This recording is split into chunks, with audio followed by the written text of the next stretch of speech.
Hi hello welcome to my channel. భూములను digitalise చేయడం కోసం గత ప్రభుత్వం ధరణి పోర్టల్ని అందుబాటులోకి తీసుకొచ్చిన విషయం తెలిసిందే.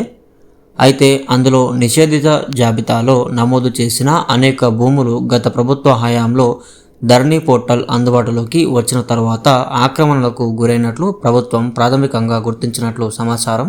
దీని వెనుక ఎవరున్నారు, వారికి సహకరించిన అధికారులు ఎవరు అన్న దానిపై ధరణిపై నియమించిన కమిటీ ప్రత్యేకంగా దృష్టి సారించినట్లు తెలుస్తోంది.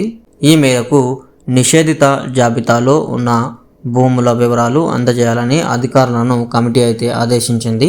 కమిటీ తొలి సమావేశంలో ధరణిలో ఏ రకమైన లావాదేవీలు జరిగాయి, నిషేధిత జాబితాలో ఉన్న భూములను కూడా ధరణి ద్వారా ప్రైవేట్ వ్యక్తుల పరం చేశారా, అసైన్డ్ భూములను ఆ జాబితా నుంచి తొలగించారా, ప్రభుత్వ భూముల పరిస్థితి ఏమిటి అంటూ ఆరా తీశారు.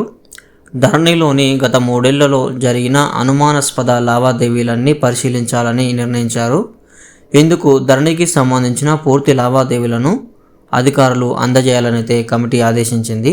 ధరణి పోర్టల్ రాకముందు రిజిస్ట్రేషన్ యాక్ట్ ప్రకారం విక్రయించడానికి వీల్లేని భూములను 22A కింద నిషేధిత జాబితాలో పెట్టారు. ఇప్పుడు ఆ భూములు చాలా చోట్ల మాయమైనట్లు ప్రభుత్వం అయితే గుర్తించింది.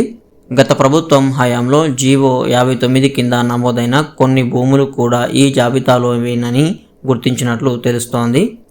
నిషేధిత జాబితా నుంచి మాయమైన భూముల చిట్టాను పరిశీలించాలని కమిటీ నిర్ణయించింది. పెద్ద ఎత్తున ప్రభుత్వ ఇనాం అసైన్డ్ భూములను నిషేధిత జాబితా నుంచి తొలగించి పట్టా భూములుగా ఎలా మార్చారు, అంతేకాకుండా ఇనాం భూములకు ఓఆర్సీ సర్టిఫికేట్ లేకుండా వేల ఎకరాల భూములను కొనుగోలు చేసి పట్టా భూములుగా అయితే మార్చుకున్నారు అని తెలిపింది కమిటీ.